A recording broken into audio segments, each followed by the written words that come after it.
찬송가 400장 부르고 9월 1일 화요일 아침 기도 시작하겠습니다. 400장입니다. 찬송가 험한 시험 물속에서 400장 부르겠습니다.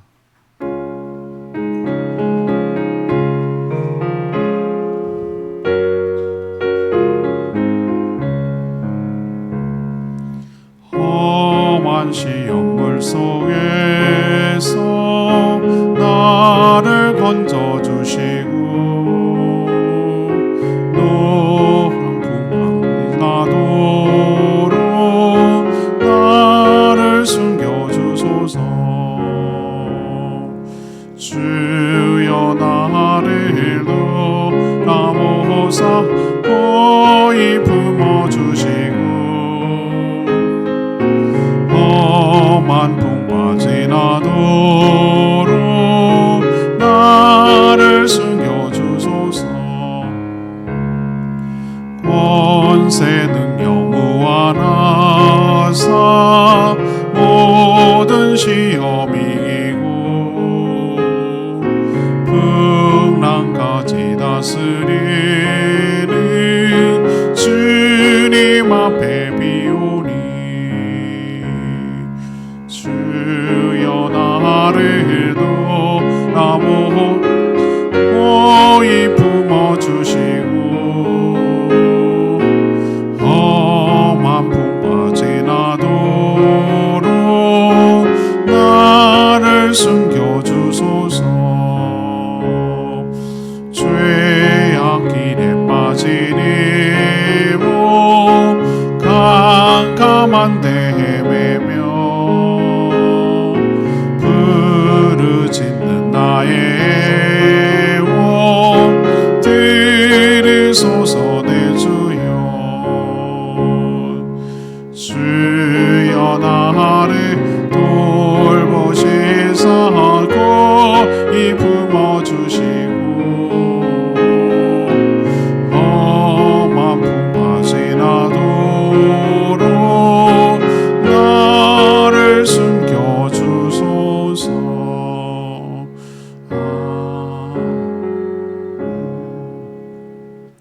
찬양집 522장입니다. 사랑합니다. 나의 위로 되신 주 522장입니다.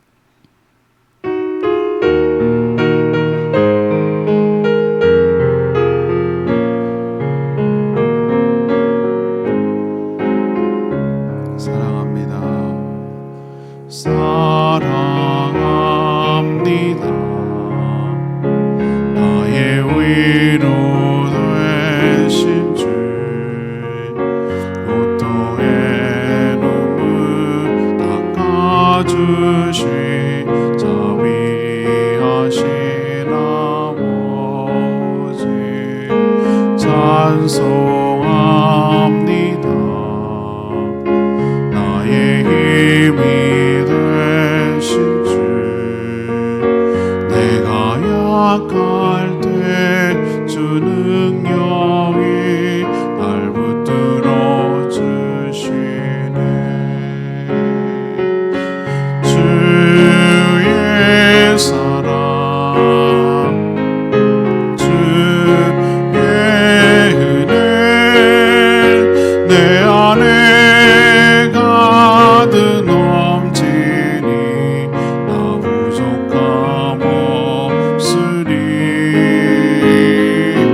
나의 마음 나의 영혼 거룩한 사랑을 드리며 주의 길을 걸으리.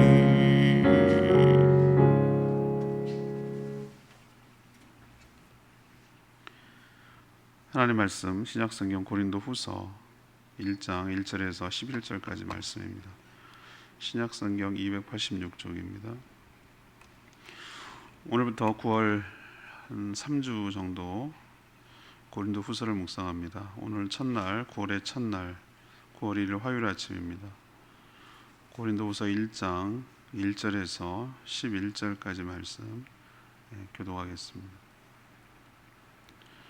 하나님의 뜻으로 말미암아 그리스도 예수의 사도된 바울과 형제 디모데는 고린도에 있는 하나님의 교회와 또 온 아가야에 있는 모든 성도에게 하나님 우리 아버지와 주 예수 그리스도로부터 은혜와 평강이 있기를 원하노라. 찬송하리로다. 그는 우리 주 예수 그리스도의 하나님이시요 자비의 아버지시요 모든 위로의 하나님이시며 우리의 모든 환난 중에서 우리를 위로하사 우리로 하여금 하나님께 받은 위로로서 모든 환난 중에 있는 자들을 능히 위로하게 하시는 이시로다. 그리스도 고난이 우리에게 넘친 것 같이 우리가 받는 위로도 그리스도로 말미암아 넘치는도다.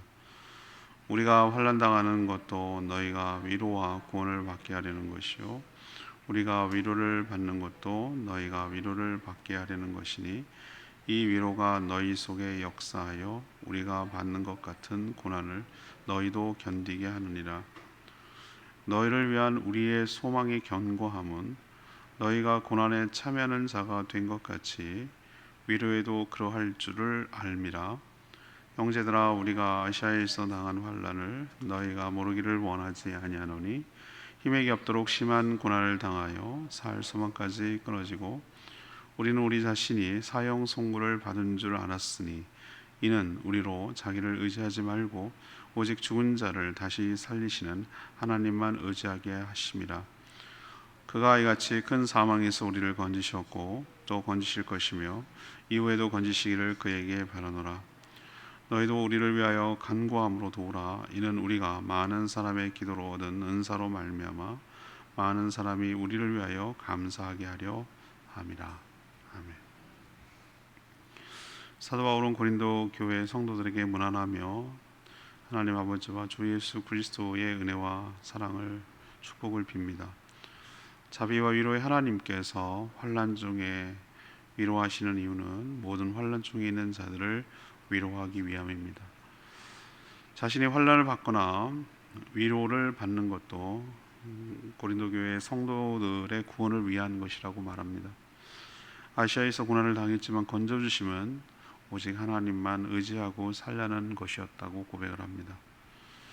오늘 질문은 하나님이 고난 중에도 위로하시는 이유가 무엇입니까? 하나님께서 고난 중에도 위로하시는 이유가 무엇입니까? 첫 번째는 1절에서 5절까지 말씀, 받은 위로로 다른 사람을 위로하게 하려는 것입니다. 사도 바울은 고린도 교회와 성도들에게 안부를 전하며 은혜와 평강을 빕니다. 하나님은 우리 주 예수 그리스도의 아버지시고 자비와 모든 위로의 하나님이시라 찬송받기에 합당한 분이라고 말합니다. 사도 바울 일행이 복음 전파 사역을 하면서 수많은 환난을 당했지만 그 모든 환난에서 건져주시고 위로해 주셨다고 고백합니다. 예수 그리스도 때문에 고난도 많이 받았지만 동시에 예수 그리스도를 통해서 많은 위로도 받았다고 말합니다. 하나님께서 모든 환난 중에서 위로해 주시는 이유가 무엇일까? 그것은 하나님께 그 받은 위로를 통해서 모든 환난 중에 있는 다른 지체들, 다른 성도들을 위로하게 하시려는 그런 의도입니다. 하나님의 진정한 위로를 받아본 사람만, 체험한 사람만이 환난을 겪고 있는 다른 사람들을 진심으로 위로할 수가 있습니다. 제가 기억나는데 암환자 가족들, 아마노 이런 데서 가장 위로가 됐던 사람은 자기와 비슷한 암을 겪고 이겨낸 사람이 와서 이렇게 격려해주고 위로해줄 때 그렇게 위로가 됐다라고 하는 얘기를 들었습니다. 왜? 자기도 그런 경험을 겪은 사람이 위로해주니까 훨씬 더 실감이 나고 고마운 것이죠. 하나님께서 왜 우리에게 환난을 주실까? 그 받은 위로를 통해서 다른 사람을 따뜻하게 위로하라는 그런 의도라고 말하고 있습니다. 하나님의 축복은 전기나 물처럼 다른 곳으로 흘러갑니다. 고이는 곳에 머물지 않아요. 고이면 썩습니다. 어차피 그 위로와 사랑은 내 것이 아니었습니다. 하나님께로부터 왔습니다. 우리가 없는 것을 전할 수 없습니다. 당연히 받지 않은 것을 전할 수 없습니다. 하나님의 위로를 주신 것은 그 받은 위로로 또 흘려보내기를 위하는 것이죠. 모든 위로, 모든 사랑, 모든 은혜의 근원은 하나님이십니다. 하나님은 사람을 통해 먼저 위로하시고 그 위로를 받은 사람이 또 다른 사람을 위로하게 하므로 모든 하나님의 피조물과 교회 공동체가 하나님의 위로를 받고 평안하게 되기를 바라는 것, 이것이 바로 고난 중에도 우리를 위로하시는 이유입니다. 두 번째는 6절에서 7절까지의 말씀입니다. 고난을 잘 견뎌서 구원을 받도록 하시려는 것, 이것이 우리를 위로하는 것입니다. 위로하는 이유입니다. 사도 바울은 자신이 환난을 당하는 것도 고린도 교회 성도들이 위로와 구원을 받도록 하려는 것이다. 6절에 있는 말씀이죠. 또 자신들이 위로를 받는 것도 교회 성도들이 위로를 받게 하려는 것이다, 이렇게 말합니다. 그 이유가 그것이라는 거죠. 왜 이렇게 말할 수 있을까? 사도 바울에게 환난 중에 위로하시고 구원을 베푸신 분이 똑같은 고린도 교회 성도들이 믿는 하나님, 자신이 믿는 하나님이 동일한 하나님이시기 때문입니다. 성령을 통해 환난을 당하는 고린도 교회 성도들도 바울처럼 똑같은 성령님께서 그들도 위로해 주시고 그들도 고난을 잘 이겨낼 수 있도록 인도해 주실 줄로 믿었던 것이죠. 또 사도 바울은 고린도 교회 성도들에게 자신들의 소망이 확고하다라고 말합니다. 그 이유는 자신들이 당하는 고난에 참여한 것처럼 자신들이 받는 위로에도 이 성도들도 동일하게 참여할 것임을 알고 있기 때문입니다. 아, 사도 바울 봐라, 저렇게 어렵고 힘든데도 하나님이 도와주셔서 잘 견디고 이겨냈잖냐. 좋은 샘플이 되는 것이죠. 그래서 고린도 교회도 여러 가지 환난이 있지만 사도 바울을 보며 도전을 받고 자신들도 이 환난 가운데 끝까지 잘 믿음으로 인내해서 구원을 받게 하려는 그런 이유 때문에 하나님께서 자신들을 위로하는 것이라고 말합니다. 우리의 진정성, 고난을 통해서 드러납니다. No cross, no crown. 십자가 없이는 크라운, 면류관이 없다. 예수 그리스도께서 십자가를 통과하셨기 때문에 부활의 영광, 그것이 있는 것이죠. 우리도 마찬가지입니다. 후스럽게 아무런 어려움이 없이 신앙생활하면 얼마나 좋겠어요. 그러나 우리에게 수많은 환난과 어려움이 옵니다. 오히려 그것이 왜 올까라고 어떨 때는 생각이 들 때도 있어요. 그렇지만 하나님께서 우리의 믿음을 달아보고 계시는 거예요. 그런 환난과 어려움 속에서도 하나님 꼭 붙들고 구원을 잃지 않고 구원을 확신하고 그 또 어려운 중에도 하나님께서 피할 길을 주시고 위로해 주시는 그 하나님을 경험하게 함으로써 더욱더 믿음이 견고해지고 하나님께 소망을 두고 이 땅에 소망을 두지 아니하고 그렇게 살아가도록, 그래서 잘 인내하고 견뎌서 구원을 이뤄내도록 하기 위해서 우리에게 때로는 믿는다는 이유만으로 여러 가지 환난을 겪게 하실 수도 있습니다. 그러나 그 환난이 자체가 궁극적인 목적은 아니고 그 환난 가운데도 위로하실 뿐만 아니라 주님께서 주시는 위로로 능히 이겨낼 수 있도록 우리를 인도해 가시고 도와주실 줄로 믿습니다. 이것이 바로 고난 중에도 우리를 위로하시는 이유인 것이죠. 구원을 완성하기 위한 하나님의 큰 뜻이 있기 때문인 줄로 압니다. 세 번째는 8절에서 11절까지 말씀인데, 오직 하나님만 의지하며 살도록 하시려는 것, 이것이 바로 우리를 위로해 주시는 이유입니다. 사도 바울은 아시아, 8절에 나오죠. 아시아라고 말은 했지만 에베소에서 당했던 환난을 말합니다. 우리는 유럽, 아시아, 아프리카, 지금은 너무나 이제 개념이 뚜렷해져서 경계도 분명합니다만 이 아시아라는 말이 어디서 나왔을 것 같습니까, 여러분들? 저는 그 터키에 갔을 때 수도는 앙카라지만 거기에 사람들이 주로 살지, 그건 행정수도예요.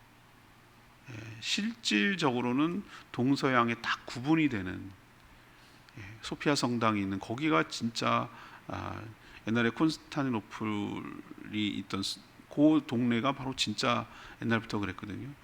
그래서 가이드가 그러더라고. 여러분은 지금 유럽에서 아시아로 넘어가고 있습니다. 요 해협이 아시아와 유럽의 경계입니다 라고 얘기를 하더라고요.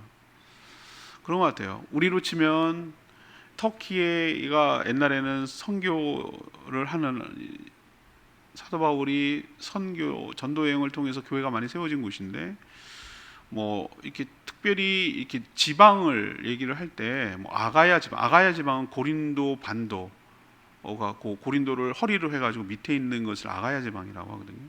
우리도 경상도, 전라도, 충청도 이렇게 말하듯이 아시아라고 말하면은 터키의 서남부에 있는 그 지방을 아시아라고 불렀던 거예요. 근데 그 당시 이렇게 중국이나 이렇게 일본이 우리나라가 있는지 몰랐을 때니까, 그때는 있지만 몰랐을 때니까, 그때는 이렇게 어떻게 하는 거죠? 유럽에서 마케도니아는 대표적인 유럽 나라고, 빌립보도 유럽에 속해 있고, 베레아도 그 밑에 있고, 그 밑에 내려오면 아테네가 있고, 또 그 밑에 더 내려오면 고린도가 있고, 이쪽은 유럽 쪽이에요. 근데 위쪽 트로이 모마 때 그 드로아, 그래서 밑으로 이렇게 쭉쭉 내려오다 보면 에베소가 있는 거예요. 그 에베소가 속한 도시고, 에베소는 그 지방을 아시아라고 불렀어요. 그래서 이 사도 바울이 아시아에서 당한 것이라고 뭉뚱그려서 말해서 학자들이 헷갈리는 거예요. 차라리 에베소에서 당한 이렇게 하면 너무 분명한데, 여러 가지 아시아에서 당한 에피소드가 너무 많았기 때문에, 근데 이제 유추를 하는 거죠. 저도 거기에 동의를 하는데, 그게 바로 그 사도행전 19장 23절에서 41절까지 나오는 에피소드예요. 그 일화인데, 3차 전도 여행 중에서 에베소에서 그 두란노 서원을 세우고 강의를 하고 거기서 오래 머물렀거든요. 근데 거기서 폭동이 일어났어요. 폭동. 무슨 폭동이 일어나냐면은, 거기 가면은 그 에페소 지금 유적만 남아 있습니다. 그때는 바다가 가까워서 3대 도시 중에 하나인데 점점 퇴적층이 쌓여가지고 바닷가가 멀어진 거예요. 요즘은 바닷가가 좀 멀어도 충분히 그 뭐 철도나 이런 걸 이용하는데, 옛날에는 항구 도시가 배로 접안을 하고 바로 짐을 내려서 무역을 해야 되는데, 해안이 점점 멀어지는 거예요. 트로이 목마가 그냥 심한 줄 알았더니 트로이도 가보면 점점 그 멀어졌어요. 퇴적층이 쌓여가지고 바닷가가 저만큼 떨어져 있어가지고 도시가 쇠락했거든요. 에베소도 똑같아요. 근데 그 당시만 해도 대단한 도시였거든요. 그 도시가 아프로디테, 아뎀이라고 부르는 아프로디테 신에게 바쳐진 도시라고 그 사람들은 생각했고, 그 신전, 아뎀이라고 하는 아프로디테 신전이 에페소에 있었어요. 에베소에. 거기 사람들이 다 모여오고, 그 왜 매력적인 도시냐면 아프로디테 신전에서 매춘행위가 합법적으로 이루어졌어요. 제사를 드리면서 신전을 섬기는, 여신을 섬기는 그 사제들이 여성이었어요. 여성 사제가 있었는데 그게 아주 합법적인 매춘이었어요. 아주 남자들에게 매력적인 도시예요. 타락한 도시죠. 그러면 거기서 분명히 그런 데 나오면 관광 상품을 파는 사람들이 있는데, 은장색이라고 부르는, 우리는 이거 나중에 다 고쳐야 돼요. 은세공업자, 우리로 치면 파르테논 신전을 이렇게 모형으로 만들어서 그리스 가면 팔아먹는 사람 있듯이, 아프로디테 신전을 갖다가, 아데미 신전을 은으로 만들어가지고 이렇게 새기고 만들어가지고 오는 관광객들이 그걸 간직하고 싶어하는, 기념품이나 선물로 간직하고 싶어하는 사람들이 팔아서 아주 고수익을 올리고 살았던 사람들이 에페소 지역에 많았단 말이에요. 은색업자들. 근데 사도 바울이 거기서 강의를 하면서 뭐라고 얘기했냐면은, 저렇게 진짜 신은 보여지는 신이 아니다. 눈에 보이지 않는 하나님이란 분이 계신데 그게 진짜 신이다. 그러면서 복음을 전하고 또 많은 영향력을 주고 많은 사람들이 주께로 돌아오는 거예요. 문제는 그러니 안 팔려. 인기가 없어지는 거예요. 뭐가? 신전을 만들어서 먹던 은색 가공했던 사람들이 위기의식을 느끼는 거예요.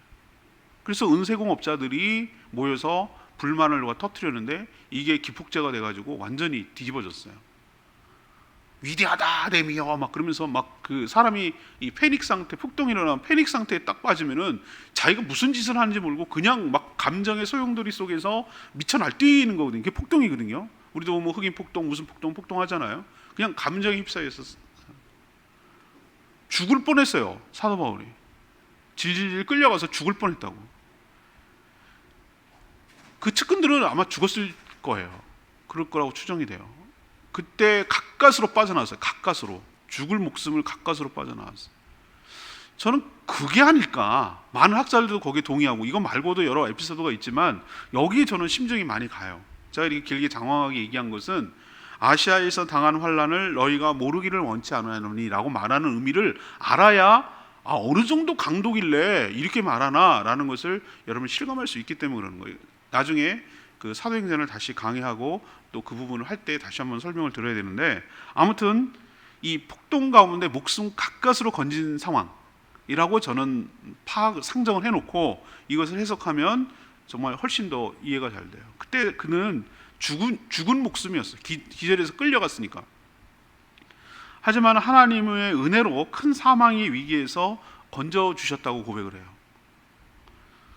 그리고 이렇게 또 고백을 해요. 전 이 대목이 참 대단한데, 이런 위기에서 또 건져주실 줄로 믿습니다 라고 얘기를 해요.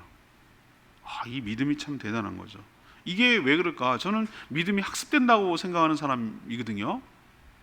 물론 처음에 겨자씨 같은 믿음으로 시작해요. 하나님께서 그 믿음도 시드머니처럼 종잣돈처럼 우리에게 없는 믿음을 우리에게 주세요. 그래서 사실 예수 그리스도를 믿어지고 하는 것조차가 사실은 내가 하는 게 아니라 내 안에 계신 하나님께서 그 종자 같은 불씨를 넣어주시기 때문에 그것으로 촉발을 해서 그것이 믿어지도록 받는 은혜를 잊게 될 줄로 압니다. 그런데 나중에 가면은 그 하나님의 성령의 도우심도 있어야 되지만 그 자기가 스스로 자력하는 게 있어야 되는 거예요. 그 마음에 소원을 두시고 그 소원대로 행하시는 능력을 주셔서 우리의 믿음이 증폭되고 더 단단해지는 것은 체험을 통해, 학습을 통해서 가능한 거예요. 체험해야 돼요. 저는 그래야 믿음이 생긴다고 저는 확신하는 사람이에요. 그냥 믿어지는 게 아니에요. 믿어주는 것도 아니고요. 정말 자연스럽게 그럴 수밖에 없다라고 내가 부정하면 내가 미친 사람이 될 정도로 하나님이 살아계신과 하나님의 선하심이 느껴져야 돼요. 학습이 된다. 그래서 부정할래야 부정할 수 없는 그런 체험이 있을 때 그 믿음이 견고해지거든요. 사도 바울은 죽을 고비 정말 많이 넘겼어요. 배가 파손돼서 죽을 뻔했지, 독사에 물려서 죽을 뻔했지, 매 맞아 죽을 뻔했지, 굶어서 죽을 뻔했지, 옥에 가둬서 죽을 뻔했지, 죽을 고비가 얼마나 산전수전 당했었는지 몰라요. 에베소도 죽을 뻔했지. 이런 경험치가 쌓이다 보면 어떤 마음이 듭니까? 하나님께서 이 죽을 환난에서, 고비에서 나를 넘겨게 해주시고, 또 앞으로 어떤 형태의 어려움이 우리에게 다가올지 모르지만 그때도 하나님께서 위기에서 건져주시고 회복시켜 주실 줄로 믿습니다 라는 그런 믿음이 생기는 거예요. 그런 믿음이 생기는 거예요.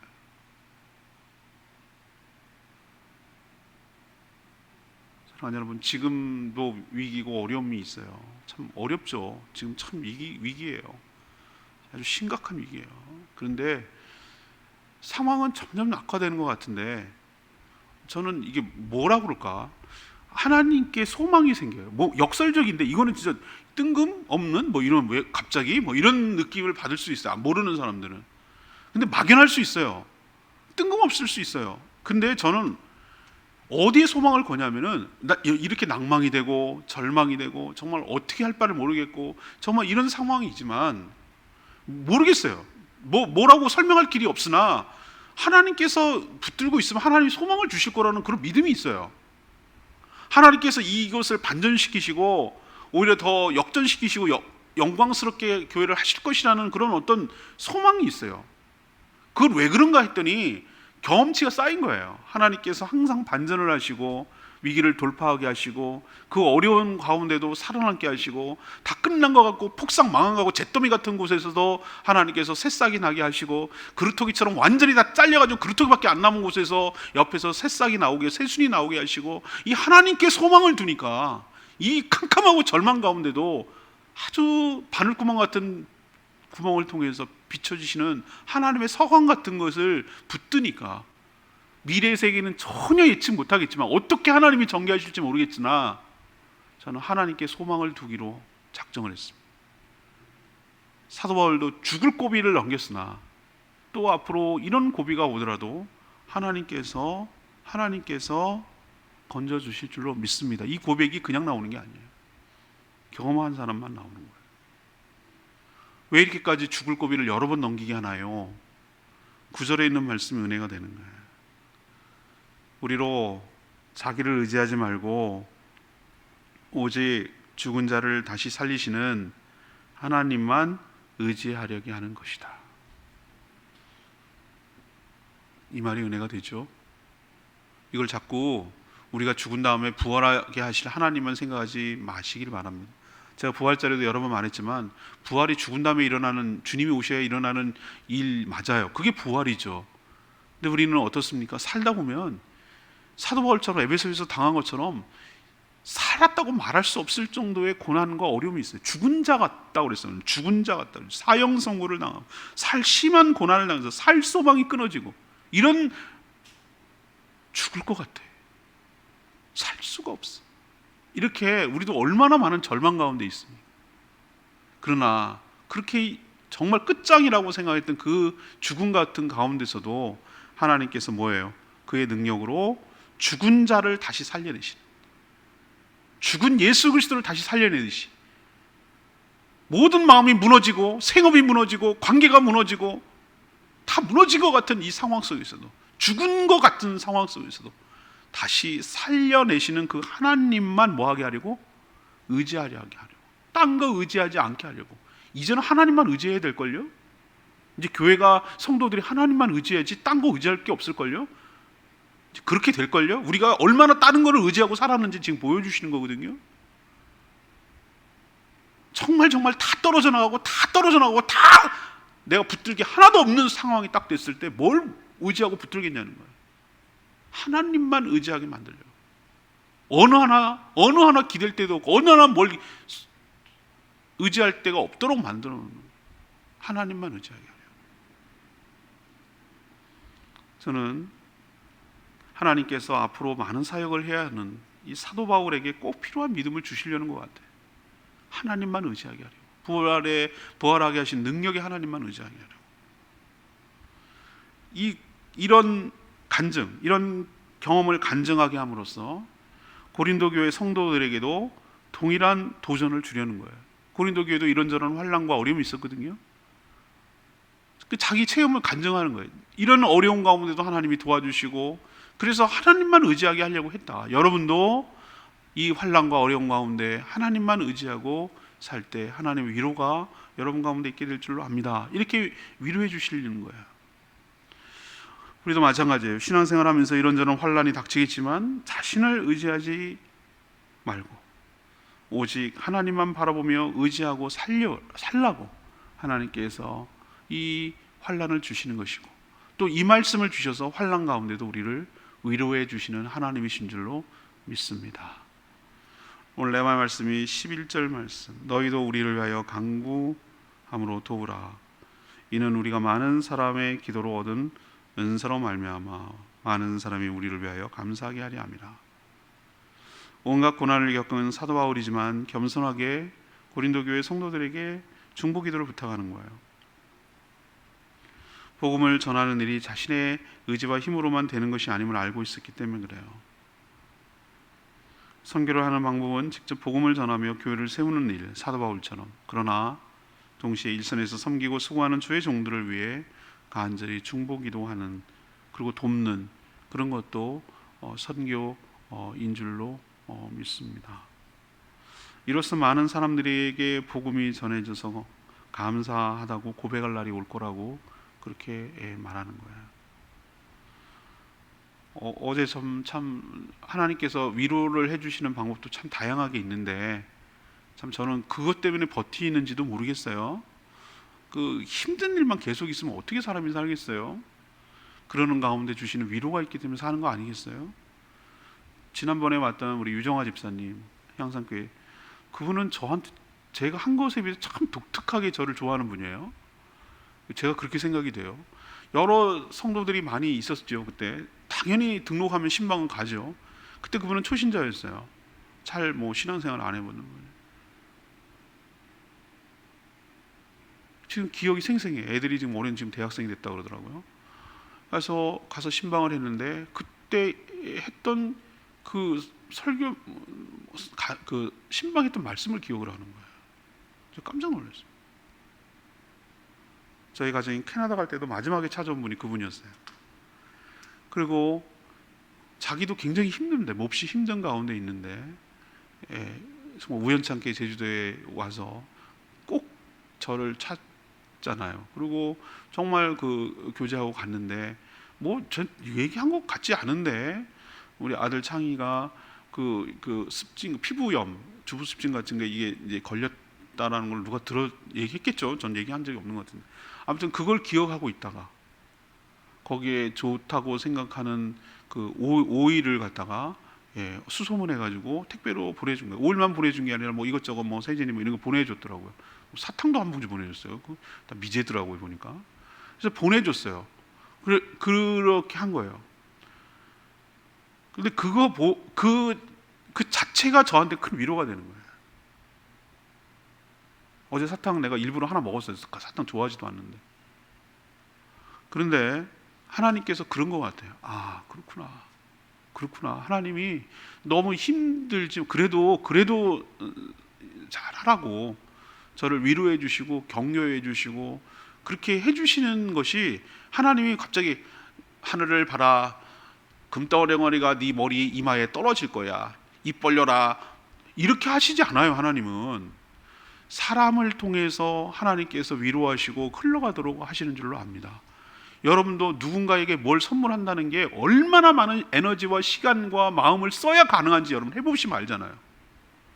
그거를 계속 마음에 품어야죠. 그걸 수소문 자기도 없어갖고 있는 사람한테 찾아봤죠. 그 사람한테 부탁했죠. 주소했죠. 택배로 보내야 됐죠. 그 해 얼마나 많은 수고로움이 있어야 그게 가능한지 아는 거예요. 그거 하는 내내 저를 생각했을 거예요. 그걸 생각하니까 마음이 너무너무 울컥한 거예요. 그 자체가 대단한 게 아니라 그렇게 마음을 써줬다는 게 너무너무 고마운 거예요. 그걸 통해서 제가 하나 깨달은 게 있어요. 아, 하나님이 너무 힘드니까 좌절하거나 낭망하지 말라고, 용기를 내고 또 계속 사역하라고, 그렇게 하나님께서 다독거리고 마음을 이렇게 만져주시는 거예요. 그래서 가는 거예요. 오늘 사도 바울이 고린도 교회, 이 문제 많은 고린도 교회, 참 이 고린도 교회만큼 문제 많은 교회가 없어요. 그런데 이 교회 성도들에게 고린도 전서를 보면 얼마나 많이 책망을 했는지 몰라요. 너희들이 우상숭배 그렇게 해서 되겠냐? 너희들이 그런 간음을 하면 되겠냐? 막 여러 가지 막 그런 송사 문제를 가지고 걸고 하여튼 막 문제 엄청 많았어요. 그런데 그 교회 성도들에게 지금 뭐 하고 있습니까? 나를 위해서 기도를 해달라. 아, 그렇게 잘 이겨냈다며요. 그런데도 앞으로 이게 또 환난이 당하면 하나님 건져주실 거라면서요. 그런 믿음을 고백하면서도 그렇게 될 수 있도록 주변에 많은 중보기도로 하나님이 역사하기를 바라는, 그래서 지금 겸손하게 기도를 부탁하는 것을 보는 거예요. 우리 또한 서로 얽혀 있어요. 우리는 나쁜 것도 우리가 악영향을 받지만 우리 좋은 것도 서로 영향을 받게 돼요. 우리는 서로 네트워크되어 있어요. 성도들이 다 네트워크되어 있어요. 한 달이 걸리면 다 알게 되어 있어요. 우린 그래요. 우린 그런 존재예요. 남이 아니에요. 그러면 서로가 돕고 서로가 짐을 나누고 서로가 격려하고 서로가 위로하고 서로가 기도해주고, 이렇게 함으로써 이 어려운 환난을 잘 이겨내고 극복할 수 있도록 하나님께서 도와주시고 은혜를 베풀어 주시는 줄로 믿습니다. 이게 하나님께서 우리를 위로하시는 방법이에요. 그 위로를 받은 위로로 또 다른 사람을 위로하라고. 제가 이렇게 따뜻하게 마음이 되고, 아, 하나님이 제가 열심히 하니까 우리 자식을 챙겨주는 분이 계시구나. 그러면 하나님이 챙겨주시는 거네. 그런 마음이 들고 이제 신경을 덜 쓰게 되고, 그렇게 된다면 제가 얼마나 더 훈훈하게 돼서 더 열심히 하겠어요? 그렇죠? 하나님이 쓰시는 방법이 그렇다고. 여러분도 서로 위로하며 하나님의 위로를 경험하게 되기를 간절히 바랍니다. 오늘 질문으로 돌아가면, 하나님께서 고난 중, 환난 중에서도 우리를 위로하시는 이유가 뭐라고요? 받은 위로를 가지고 다른 사람을 뭐 하려고? 위로하게 하려고 그러는 거예요. 해본 사람만이 할 수 있으니까. 두 번째는 고난을 잘 견뎌서 뭐 하게 하려는 거예요? 구원을 받도록 하시려는 거예요. 고난 없으면 진짜인지 가짜인지 몰라요. 우리가 왜 군사훈련을 합니까? 그래야 실전이 가능하기 때문에 그래요. 우리가 훈련을, 이런 고난을 통해서 흔드는 거예요. 하나님께서 이 고난 가운데도 견디고 믿음으로 살아가는지를 보는 거예요. 조금만 흔들어 놓으면 다 떨어져 나가는 사람, 쭉정이 같은 가짜예요. 있는 척만 하는 거예요. 그냥 걸쳐 있는 거예요. 우수수 막 떨어져 나가요. 진짜만 남기려는 거예요. 진짜 믿느냐 그거 남기는 거예요. 그래서 구원을 완성시키는. 세 번째는 뭐예요? 다른 거 의지하지 말고 오직 하나님만 의지하게 하려고. 이게 자체가 위로예요. 이게 우리에게 주신 믿음이 생기게 하는 게 위로라고. 그래서 이 어려움들을 견뎌내고 이기게 하는 줄로 믿습니다. 여러분도 이 모든 환난 가운데 잘 이겨내시고 승리하시는 여러분 되기를 원합니다. 고린도전서 앞으로 쭉 이번 주에 전개되는데 이 말씀이 이번 한 주 동안에 딱 너무 와닿는 거예요. 그래서 이 주일날 설교가 이거예요. 위로하시는 하나님에 대해서 다시 한번 언급하도록 하겠습니다. 오늘 말씀 붙들고 기도하기 전에 522장 부르고 기도합니다.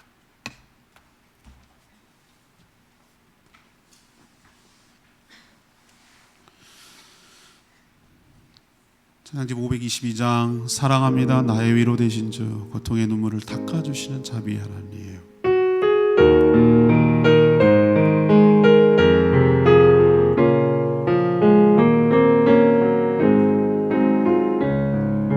사랑합니다.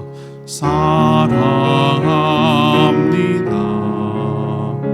나의 위로 되신 주, 고통의 눈물 닦아주시 자비하신 아버지 찬송합니다. 나의 위로 되신 주, 내가 약할 때 주 능력이 날 붙들어 주시고 주의 사랑 주의 은혜 내 안에 가득 넘치니 나 부족함 없으리. 나의 마음 나의 영혼 거룩한 사랑을 드리며 주의 길을 걸으리. 그렇습니다. 우리가 계속 환난만 된다면 어떻게 우리가 살 수 있겠어요?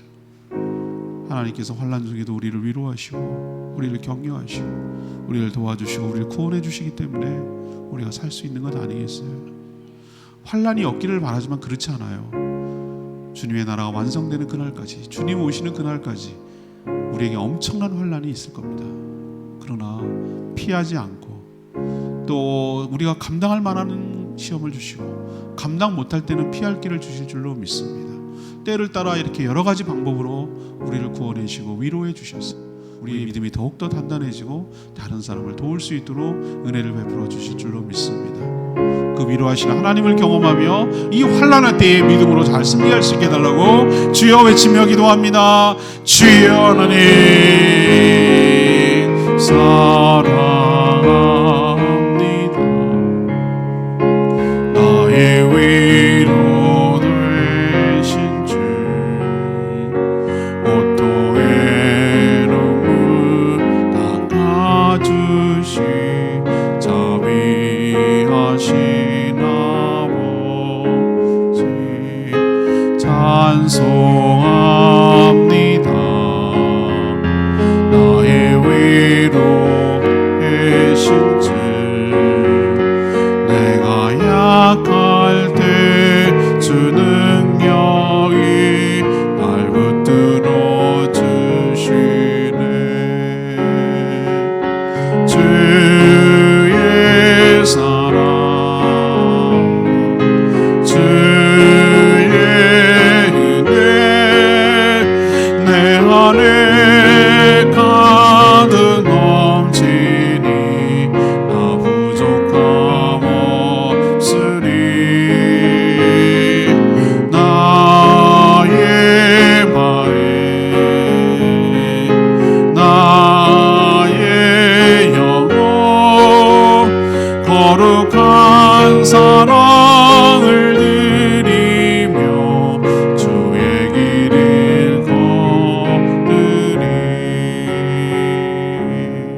하나님, 예수 그리스도를 영접함으로 거듭나서 하나님의 백성이 되면 천국인 줄 알았는데 구원이 최종 이루어지기까지 엄청난 환난과 시련이 있음을 봅니다.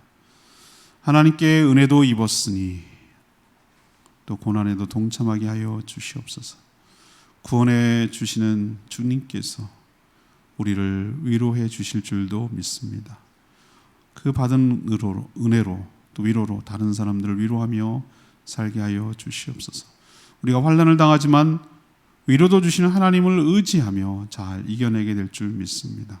환난을 통해 자신을 의지하지 않고 오직 하나님만 의지하며 살게 하려는 하나님의 뜻을 깨닫게 하여 주시옵소서.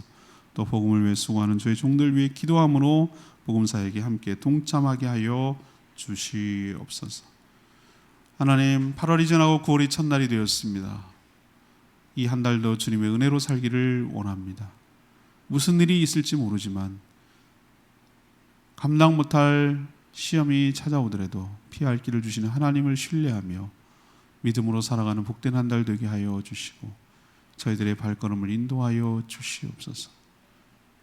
지금 벌어지고 있는 이 어려움들을 주님께서 긍휼히 여겨 주시옵시고 교회를 새롭게 하시려는 하나님의 작업이 진행되고 있음을 기억하고 이 어려운 때에 믿음으로 말씀 붙들고 승리하는 저희들 되게 하여 주시옵소서.